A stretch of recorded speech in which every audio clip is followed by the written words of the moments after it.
Hey, remember when I said I wasn't gonna make any more Pokemon videos because I was pissed at Game Freak's bullshit? Yeah, I really should have stopped, but god damn it if I don't have any investment in this fucking series. Alright, let's begin.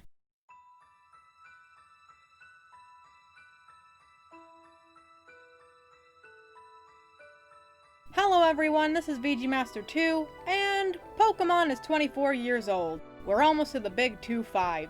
Well, as we've already seen, another year, another fuck-up. Game Freak and the Pokemon Company were kind enough to give us a heads up on what we were to expect this year, given that they vomited shit before. However, while I'll talk about some of what was revealed, I'm not talking about Pokemon Go cause fuck that shit. There's something else that Game Freak talked about that I didn't go into last video, so we'll go into that now. I'm of course talking about the one, the only, Pokemon Home.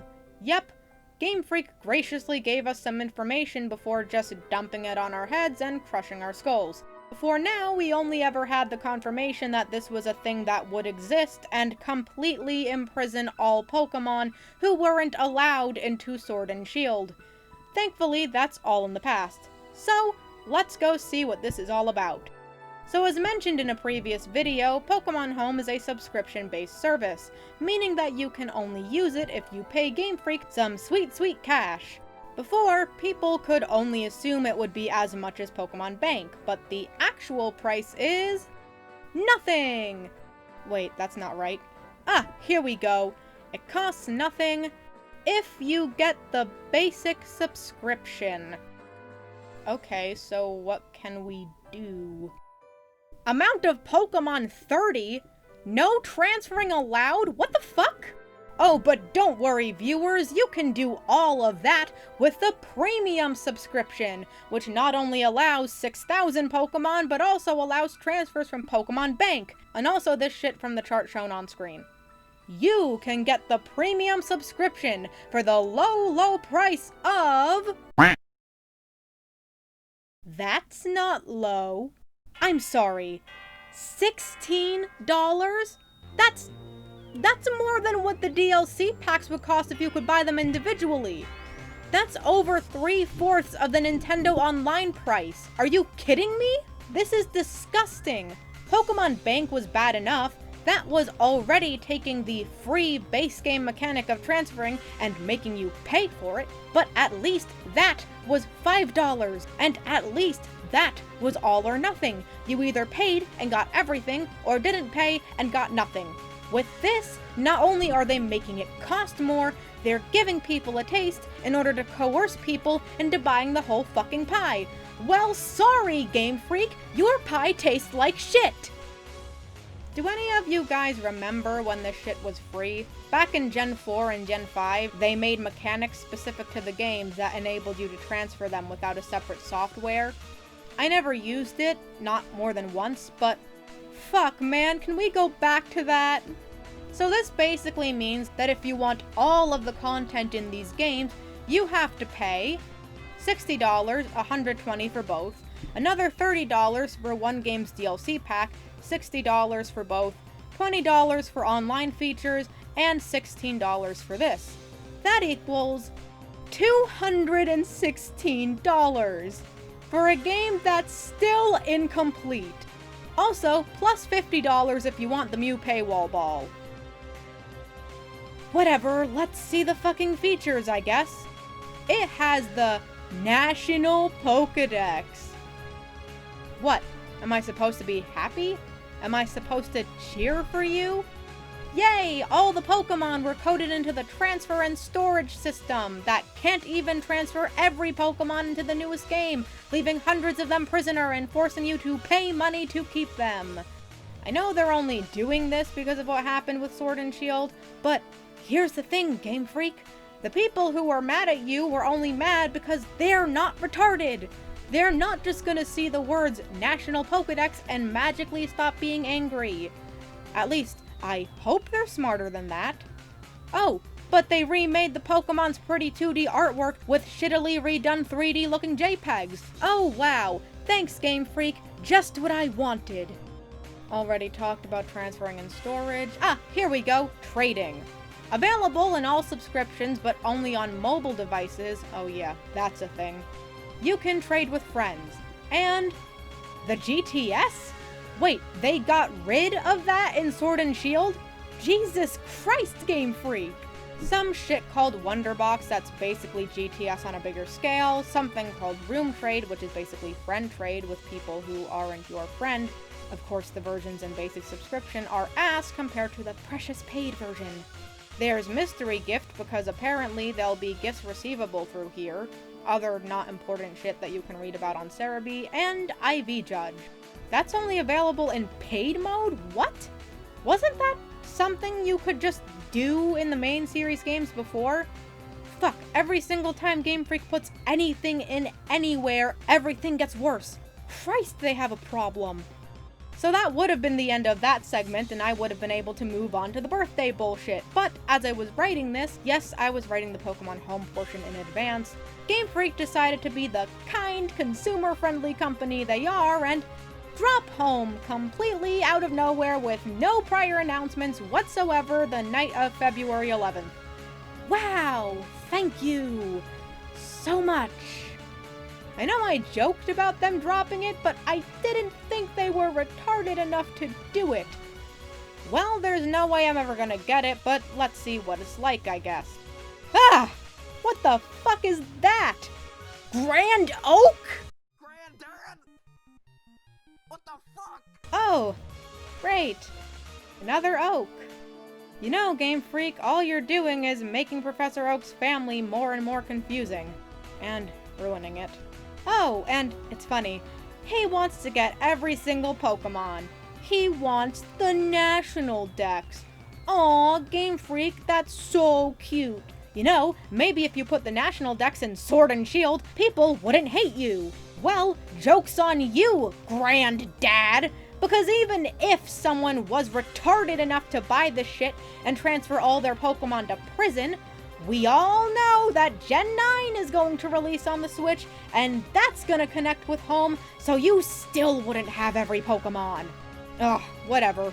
This Pokedex allows you to not only see actual Dex entries for every Pokemon, something Game Freak could have done in Sun and Moon if they weren't so busy making identical Lily models and actually coded the games correctly, but it also lets you see every form, including Megas. Hey, they remembered for a split second. Can't wait to hold this against them when they forget again.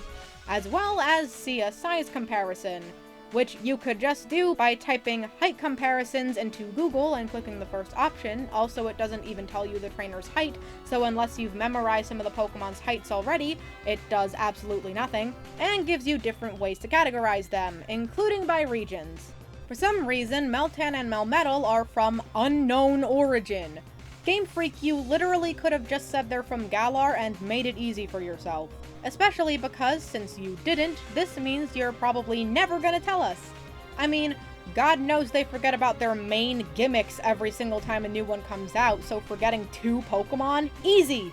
If the fucking legendary you just revealed was able to keep itself hidden for months, then Meltan can live in Galar and just be hiding too. Before you say he can't be from Galar because he came from Let's Go, first of all, wrong, he came out in Go first.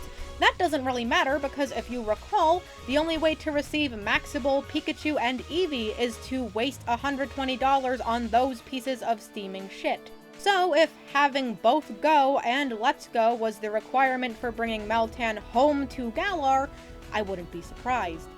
Also, while this really isn't evidence, in the code there is a Gigantamax for Melmetal. The Pokedex may say that Melmetal once transformed in another region, but another region could literally just be the Scotland region below Galar, or the Pokedex is lying. Just wanted to mention that since it's weird that a Pokemon outside of the ones obtainable in Galar has a form that only Pokemon that have lived there can have. Speaking of Meltan and Melmetal, because of Home's release, the 35 Pokemon in the code of Sword and Shield, but before now unobtainable, are now obtainable. This means that retards who bought Sword and Shield and this can now put Melmetal's line, the Kanto and Alola starters lines, the Mew Duo, Celebi, Jirachi, the Forsake of Swordsman, the Value Trio, the Light Trio, Marshadow, and Zeraora into their game. Something interesting and also pretty unsurprisingly scummy is that some people, yeah, it's not even consistent, are saying that they're getting an original form Magearna as a gift for completing the Pokedex, which why you would even want to do that is beyond me, because that means you were not only retarded enough to download this, you were retarded enough to pay for it and force all your Pokemon from multiple, at least $40 games, mind you, into this prison forever, but I digress. The reason this is weird is that Magearna, who, reminder, is a Gen 7 Pokemon, is in a form that was before this only ever in the code of the games.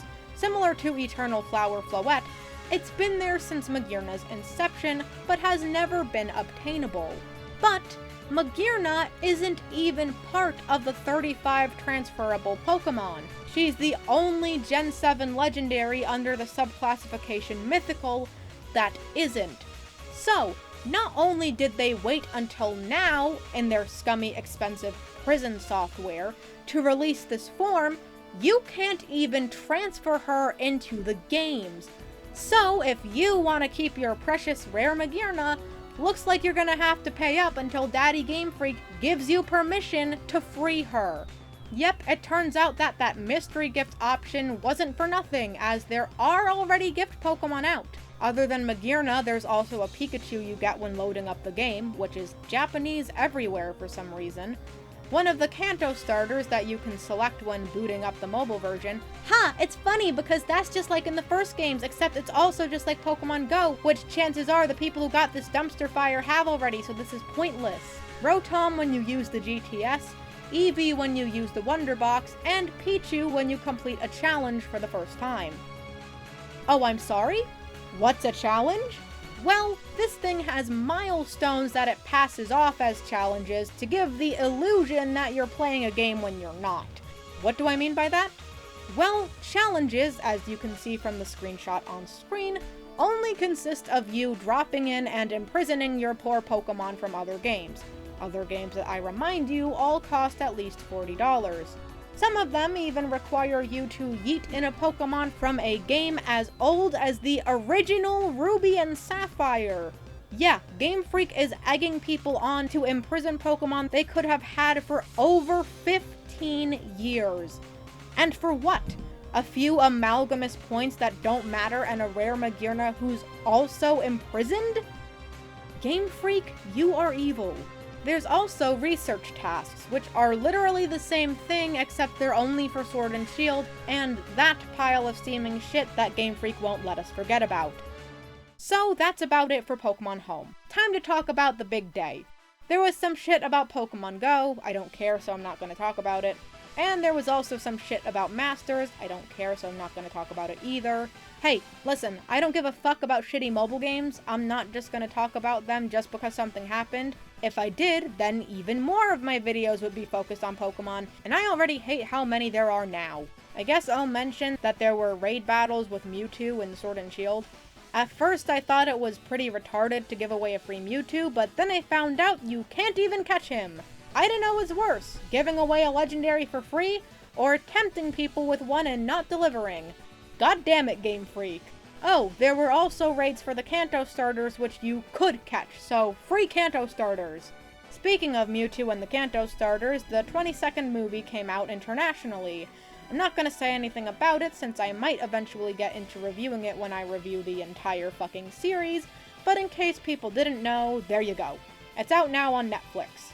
For how long? I don't know, so go watch it while you can if you're even slightly interested. So something that they once did in Japan was a poll to see which Pokemon was the most popular. However, this was never done anywhere outside of Japan ever. At least until today, or, well, technically last month, when the voting opened. Well, today is the day the results were revealed, and they made a special video for the top 10. Yeah, I was assuming they were gonna make a top 10 for every region and then a top 10 overall, but nope! I would go over the top 30 they put on their website, but it would literally be me talking out of my ass for over 10 minutes, trying to come up with something to say other than cool, or I don't know, or care, so I'm just gonna go over the top 10.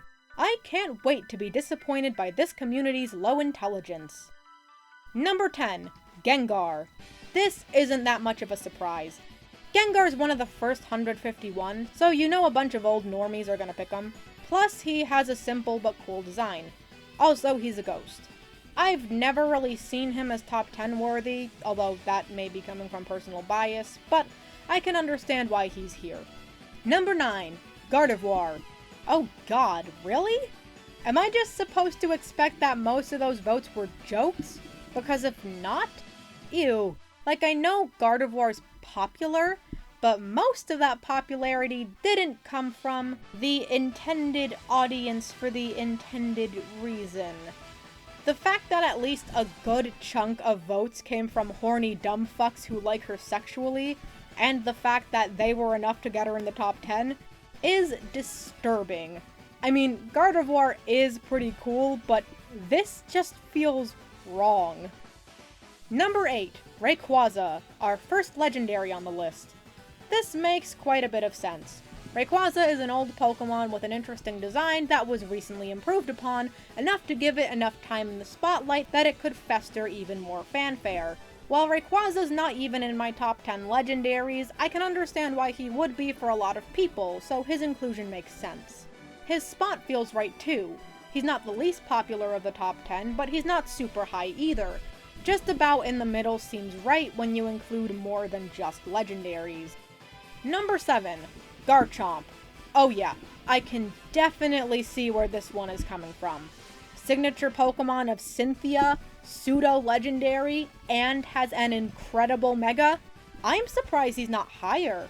I've never gotten a Garchomp myself, but that doesn't stop me from finding the species really cool, even if his shiny form sucks. I can definitely understand why he's on the list.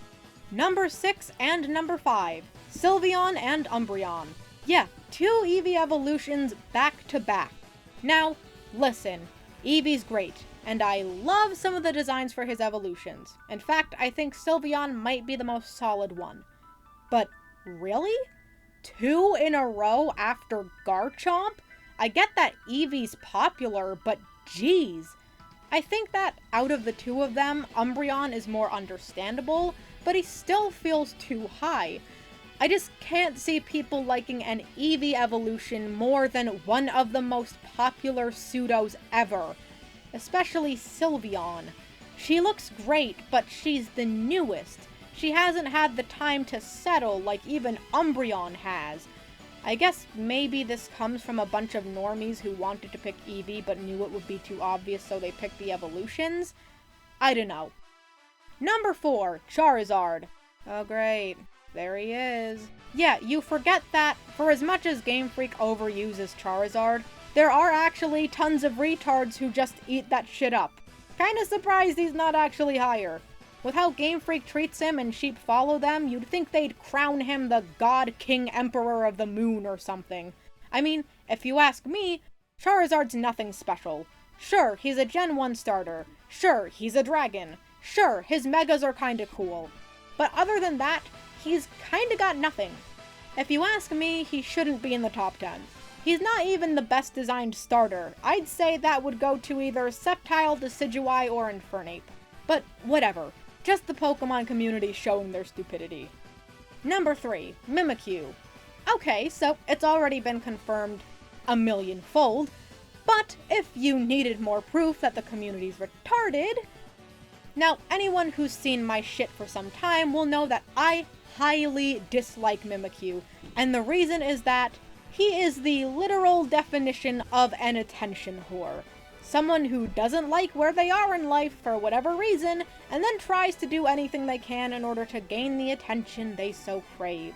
Mimikyu dresses like Pikachu because people like Pikachu, even though at this point he's been changed and used so much that I don't actually know if there's anything left to like about him, and believes that that will gain him attention. Now, in some canons, certain Mimikyus actually hate Pikachu, and in others, they are apparently depressed loners, but in all cases, Mimikyu removing any disguise it may have will, for some reason, result in basically instant death. Yes, that means if you get close with a Mimikyu, you will likely die. Now that, while an in-universe problem, isn't exactly the problem I have with people voting Mimikyu up this high. The problem is that you are effectively validating the attention whore mentality. Usually, you don't want to do this as it will encourage the whore to do more things to get attention, which might eventually lead to the whore and or other innocent people getting absolutely fucked up. But logic and survival instinct be damned. We all know that the Pokemon community doesn't have enough brain cells to realize that. Sure, fall in love with the attention whore Pokemon. It's not like anything bad will come of it. Except maybe that death I was talking about literally a minute ago. I don't know, maybe the community is drawn to Mimikyu because they themselves are attention whore man-children. I guess it's possible, but for the sake of my practically non-existent life, I can't say for sure. Number 2, Lucario. Okay, wow. I did not think that Smash and Omega were enough to get Lucario to second, but I guess so, huh? Lucario's cool and his ability is admittedly interesting, but I never expected him to be above Charizard. I guess he's pretty involved in the anime, and was a main character in one of the movies, and is voiced by one of Goku's voice actors, but that's it. I honestly think it had to have been Smash that propelled him into the spot. I can't think of anything else to save my life. Whatever, at least it's not Greninja. And number 1 is Greninja! Great. Well, fuck me, I guess. So, yeah. It's not Pikachu, it's not any other legendary, of which Rayquaza was the only one, not even Mewtwo got on this. It's not any of the other much better starters, it's the Frog. So, remember that poll I mentioned earlier? That Japan exclusive one back in 2016? Wanna know who won that? Out of what was then 721 Pokemon? This guy, Greninja. And I always believed that one of two things happened. 1, Game Freak rigged it. 2, people were being absolute retarded sheep. The reason for these assumptions was because, back in 2016, Game Freak was pushing Greninja really hard. That was the year that Season 19 came out and we had the very unwelcome debut of the very shittily designed and unnecessary Ash Greninja. And since Pokemon fans are known to be retarded and easily manipulated, especially because Game Freak pushed Greninja back in 2014 in Smash 4 after holding a gun to Sakurai's head and forcing him to pick a new Pokemon, I just assumed that Game Freak decided to be a bitch and just call Greninja the winner, since no one would question it. I nearly swore by this because I thought there was no way that people actually liked Greninja for what he was. Well, apparently, I'm the retard, because here we are, 3 or 4 years later, and this dumbass frog is still number 1. Why? What makes Greninja so good? Is there an actual reason that isn't a retarded, oh, he's a frog, oh, he's a starter, oh, he's a ninja, oh, he was shown prominently in the anime? Like, what am I missing? Because I have a Greninja, and I love her. She's level 100 just like the rest of my teams in X and Y. But I don't love the species. Is it protein? Is that it? I thought people hated protein and Greninja in competitive. I don't know, man. It's really hard to wrap my head around this. I guess the Pokemon community really is that retarded. You hate to see it. If you've got an actual reason you like Greninja, please tell me. I'd love to understand this shit. But I think the most retarded thing about this is, we literally just revealed our entire hand. And yes, I'm including me, because I didn't realize this beforehand and actually voted thinking I could sway something in my favor. What do I mean? Well, we just showed Game Freak our favorite Pokemon. They have a history of bullshit and manipulation. We basically just gave them the means to manipulate us further. I mean, now they know what Pokemon to put in literally everything so they can make most people buy it. We fell right into their fucking hands, and now they've got the knowledge to play us like fucking fiddles. So now that we're out of that ring of hell, time for the final thing. So I mentioned offhandedly that there was a legendary revealed today. More specifically, a legendary classified in the really unnecessary subcategory mythical. Anyway, this new guy had his silhouette revealed beforehand, and his details were finally revealed today. And the new Pokemon is... Zarude, the rogue monkey Pokemon, a dark grass type. Ignoring the Darude Sandstorm memes, which are actually great by the way, and the crippling weakness to insects, I actually really like him.